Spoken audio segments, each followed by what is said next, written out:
श्री शिवाय नमस्तुभ्यम। हम सबको पता है कि 11 फरवरी को बुधवार की 10वीं तिथि पड़ रही है और आपको पता होगा कि जब कभी भी बुधवार के दिन 10वीं तिथि पड़ती है, हमें अपनी मनोकामनाओं को जल्दी पूरा करने के लिए चावल के 7 दाने और पीले चंदन से एक छोटा सा उपाय करना होता है, जिससे हमारी फैमिली में, परिवार में बहुत सारी खुशियाँ बनी रहे, है ना।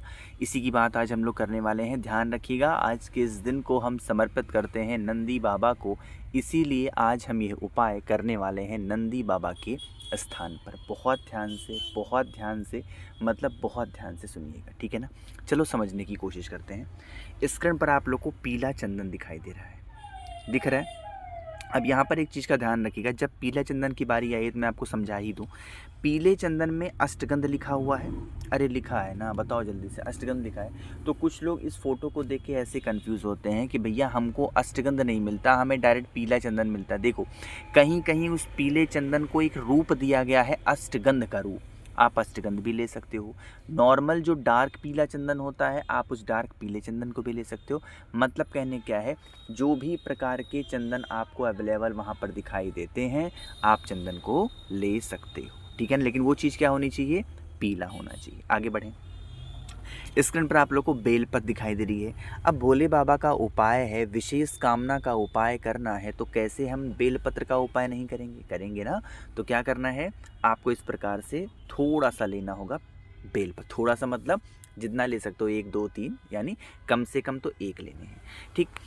जितने भी बेलपत्र आप ले रहे हो, चाहे वो 1 ले रहे हो, चाहे वो 2 ले रहे हो, चाहे वो 3 ले रहे हो, चाहे 10 ले रहे हो, 50 ले रहे हो, कोई मतलब नहीं है।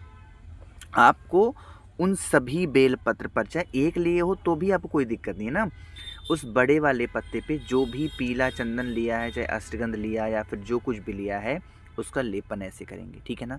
लेपन करने के बाद में आपके पास में जो चावल के 7 दाने हैं, उन चावल के 7 दाने को इस प्रकार से, जैसे मैंने रख दिया, ऐसे आपको रखने हैं। अगर आपने 1 बेलपत्र लिया है तो आप 1 बेलपत्र पर इस प्रकार से करोगे। आपने 3 लिया है तो 3 पे करोगे, आपने 5 लिया है तो 5 पे करोगे, आपने 10 लिया है तो 10 पे करोगे, आपने 50 लिया है तो 50 पे करोगे, ठीक है ना। जितने भी बेलपत्र आपने लिए हैं, उन बेलपत्र पर इस प्रकार से आपको चीज़ों को करना है ना। फिर आप इस बेलपत्र को उठाएंगे, लेके पहुंच जाएंगे भोले बाबा के शिवलिंग के पास में। लेकिन जाने से पहले क्या करना है, हम सभी को इस प्रकार से तांबे का पात्र लेना ज़रूरी है। तांबे के पात्र में आपको जल भरना है, जल के अंदर आपको गंगा जल डालना है। इतना काम कर लिया, जल भर लिया, गंगा जल डाल दिया और अब पहुंचना शिवलिंग के पास। फेस रखिएगा उत्तर दिशा, यानी नॉर्थ डायरेक्शन। मेरी बातों को यहाँ पर ध्यान से सुनेंगे। जो आपके पास में बेलपत्र है, अभी उसे नहीं चढ़ाएंगे। क्या करना, पहले जल चढ़ाना, जैसे मैंने चढ़ा दिया एज सच आपको भी इसी प्रकार से जल चढ़ाना है। जल चढ़ाने के बाद में जो भी बेलपत्र लिया हो, 1 लिया हो, 2 लिया हो, 5 लिया हो, 10 लिया हो, 15 लिया हो, जो भी लिया हो, आपको उसे भोले बाबा के शिवलिंग के ठीक ऊपर, जिस प्रकार से मैंने चढ़ाया ना, ऐसा आप भी चढ़ा करके देखिए, समर्पित करके देखिए। आपके घर में, आपके परिवार में, आपकी फैमिली में कभी किसी चीज़ को लेके दिक्कतें नहीं आएंगी। जिस मनोकामना की पूर्ति के लिए, जिस इच्छा की पूर्ति के लिए आप इस उपाय को कर रहे हो, वो विशेष, वो इच्छा आपकी पूरी ज़रूर हो जाएंगी। भाई करिएगा ज़रूर, किसी को भूलना नहीं है। बातें क्लियर है क्या? चलिए, तो पहला उपाय आप लोग को क्लियर हो गया। यहाँ पर आगे बढ़ते हैं। इस वीडियो पे करने वाले हम लोग दूसरे उपाय की तरफ, और ये जो दूसरा उपाय मैं बताने जा रहा हूँ, यह उपाय स्पेशली हम लोग करने वाले हैं रोग बीमारी को लेकर के। मैंने आपको एक बार नहीं कई बार बताया है कि पृथ्वी पर भगवान ने अपना एक दूसरा रूप भेजा। वो कौन से रूप हैं? वो हैं डॉक्टर के रूप में। तो आप सभी लोगों को क्या करना है, कोई भी बीमारी का, रोग मुक्ति का उपाय कर रहे हो तो डॉक्टर साहब की सलाह ज़रूर लेनी है, तभी उपाय को करना है, ठीक है। मतलब तभी मेडिसिन को छोड़ना है, उपाय के उनसे थोड़ी सलाह लोगे ना। मेडिसिन छोड़ना है तो भाई पहले उनसे बात करनी है। अब आपको बीमारी के लिए इस प्रकार से 5 दाने काली मिर्च के ले लो, है ना। इसको कूटो, पीसो, खूब अच्छे से बारीक पीस लो, ठीक। पीसने के बाद में फिर आप इस काली मिर्च को क्या करोगे, यहाँ से उठाओगे और पहुँच जाओगे जहाँ पर भी नंदी बाबा हो। मैंने यहाँ पर जानबूझ कर की फ़ोटो इसलिए आपको दिखाई ताकि मैं आपको चीज़ें समझा पाऊँ। क्यों? कुछ लोग कहते हैं कि भैया हमारे घर में खूब छोटे से नंदी बाबा हैं, क्या यही उपाय हम वहाँ कर सकते हैं क्या? इसका जवाब है हाँ, आप उस उपाय को वहाँ पे कर सकते हो। बहुत सारे लोग कहते हैं भैया बड़ा मंदिर नहीं है तो नहीं कर सकते। ऐसा नहीं है, बड़ा मंदिर हो तो भी कर सकते हो, छोटा मंदिर है तो भी कर सकते हो, इसमें कोई इशू नहीं है, कोई दिक्कत नहीं है। बातें क्लियर है ना? चलो, बस वो नंदी बाबा होने चाहिए। नंदी बाबा का चाहे छोटा होगा फोटो, चाहे बड़ी होगी, हमेशा ध्यान रखना है उनका एक पैर उठा हुआ होता है ना? बताओ, उनका एक पैर उठा हुआ होता है। अब आपको क्या करना है, जो पैर नंदी बाबा का उठा हुआ है, रिपीट कर रहा हूँ, जो पैर नंदी बाबा का उठा हुआ है, पिसी वाली काली मिर्च को उसी पैर के ऊपर से कुंदकेश्वर महादेव, रिपीट कर रहा हूँ, कुंदकेश्वर महादेव के नाम से घुमाना और फिर भोले बाबा के शिवलिंग के ऊपर समर्पित करना है। समर्पित करने की विधि तो समझ लो। आपको यहाँ पर दिखाई दे रहे हैं क्या? माता अशोक सुंदरी। और ये कौन सा पोर्शन है? भोले बाबा का ऊपर का पिंडी का पोर्शन। आपके पास में जो काली मिर्च है उसको एक चुटकी समर्पित करेंगे माता अशोक सुंदरी के स्थान पे, और एक चुटकी समर्पित कर देंगे भोले बाबा के शिवलिंग के ऊपर। ठीक है ना?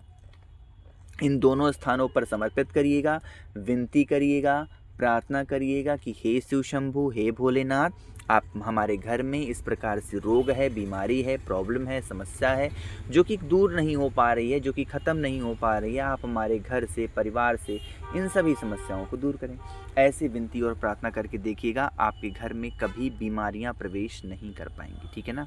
आगे बढ़ते हैं इस वीडियो के अपने सबसे आखिरी, अपने तीसरे उपाय की तरफ, जो कि हमें करना है लाल चंदन के साथ में। लेकिन उससे पहले बताना चाहता हूँ आप सभी को छोटी सी बातें कि आपको पता है महाशिवरात्रि का एक पावन सा दिन आ रहा है जो कि है 15 फरवरी। आप सभी के लिए एक बहुत छोटा सा ऑफर रखा हूँ, और अभी तक आपको पता है कि इस महाशिवरात्रि के उपलक्ष्य में 4000 लोगों ने अभी तक ऑर्डर कर रखा है। आप क्यों इंतजार कर रहे हो? ऑफर सुनिएगा। एक मुखी रुद्राक्ष होता है सर्व सिद्धि के लिए, 7 मुखी रुद्राक्ष होता है खूब सारे पैसे के लिए, 9 मुखी रुद्राक्ष होता है घर में लड़ाई झगड़े को दूर करने के लिए और किसी को कंट्रोल में करने के लिए, और 6 मुखी रुद्राक्ष होता है बच्चों की पढ़ाई के लिए। इनमें से कोई एक रुद्राक्ष या चारों या 3 2 जो भी आप मुझसे खरीदते हो, इसके साथ में आप लोग को बहुत सारी चीज़ें फ्री दे रहा हूँ शिवरात्रि के उपलक्ष्य में। जैसे 5 मुखी रुद्राक्ष आपको इसके साथ फ्री मिलेगी, आपको 3 मुखी रुद्राक्ष फ्री मिलने वाला है, आपको रुद्राक्ष की पूरी माला ही फ्री में मिलेगी, आपको इसके साथ मिलने वाला है 50 ग्राम भस्म जो कि बेल की छाल से मैंने बनाया है, वो बिल्कुल फ्री मिलेगा, और इसके साथ में 4 स्टिकर श्री शिवाय नमस्तुभ्यम के, ये भी बिल्कुल आपको फ्री मिलेंगे। इन सभी चीज़ों का लाभ अगर आपको उठाना है तो 8299419143 ये मेरा व्हाट्सएप नंबर है। कैश ऑन डिलीवरी की सुविधा उपलब्ध है। ध्यान रखिएगा, एक सामान लोगे तो सारा एक चीज़ फ्री मिलेगा, 2 रुद्राक्ष लोगे तो सारी चीज़ें 2 2 फ्री मिलेंगी, 3 रुद्राक्ष लोगे तो सारी चीज़ें 3 3 फ्री मिलेंगी। ठीक है ना? इस चीज़ का ध्यान रखिएगा। बाकी कैश ऑन डिलीवरी है, 15 फरवरी लास्ट डेट इसकी होने वाली है। अब आगे बढ़ते हैं इस उपाय को। अगर किसी के घर में कष्ट बहुत ज़्यादा है, वो कष्ट किसी भी चीज़ को लेकर के है, रोग को लेके है, बीमारी को लेके है, व्यापार को लेके है, किसी चीज़ को लेके, आप इस उपाय को करेंगे। इजी सा उपाय है। इसके लिए सिंपल सा आप सभी लोगों को लेना है लाल चंदन। अच्छा, हम लाल चंदन क्यों ले रहे हैं? महादेव का अगर कोई सबसे प्रिय चंदन है, मैंने एक बार नहीं कई बार बताया आपको, वो क्या होता है? लाल चंदन होता है। तो ज़्यादा नहीं, बट हाँ थोड़ा सा लाल चंदन लीजिएगा। लाल चंदन के साथ आप लोगों को थोड़ा सा लेना है काला तिल। रिपीट कर रहा हूँ बच्चा, क्या लेना है? काला तिल। काला तिल हमारे जीवन के जो कष्ट होते हैं उनको दूर करता है। ठीक है ना? तो इसीलिए क्या करना है? काला तिल लेना है और पहुंच जाना है भोले बाबा के शिवलिंग के पास। एक बहन ने कल कॉल किया था, मैंने ये उपाय उनको बताया था तो मुझे याद आ गया, मुझे लगा आज आपको बताना चाहिए। जो लाल चंदन है, उस लाल चंदन का लेपन पहले कहाँ पर करोगे? भोले बाबा के शिवलिंग के ऊपर जो पिंडी वहाँ नहीं दिख रही है, यहाँ पर। ठीक। और जो काला तिल है, अब जब उस काले तिल को यहाँ समर्पित करोगे तो अपने जीवन के कष्टों को कहते हुए, एक नाम है भोले बाबा का। कौन सा नाम है? श्रम्भेश्वर महादेव। रिपीट कर रहा हूँ, क्या नाम है? श्रम्भेश्वर महादेव का ध्यान करना, स्मरण करना और करके देखिएगा इस उपाय को। कोई भी प्रकार की संकट परेशानी समस्या नहीं आएगी। ठीक है ना, करिएगा ज़रूर। मैंने कोशिश की आप सभी को सब कुछ अच्छा बताने की। नंबर दोबारा नोट करेंगे 8299419143 मेरा व्हाट्सएप नंबर है। कैश ऑन डिलीवरी की सुविधा उपलब्ध है। बाकी वीडियो पसंद आई हो तो लाइक करिएगा, कुछ पूछना है नीचे कमेंट सेक्शन में पूछें। मेरे जितने भाई बहन आवाज़ आज पहली बार सुन रहे हैं चैनल को ज़रूर सब्सक्राइब करेंगे। श्री शिवाय, नमस्तुभ्यं।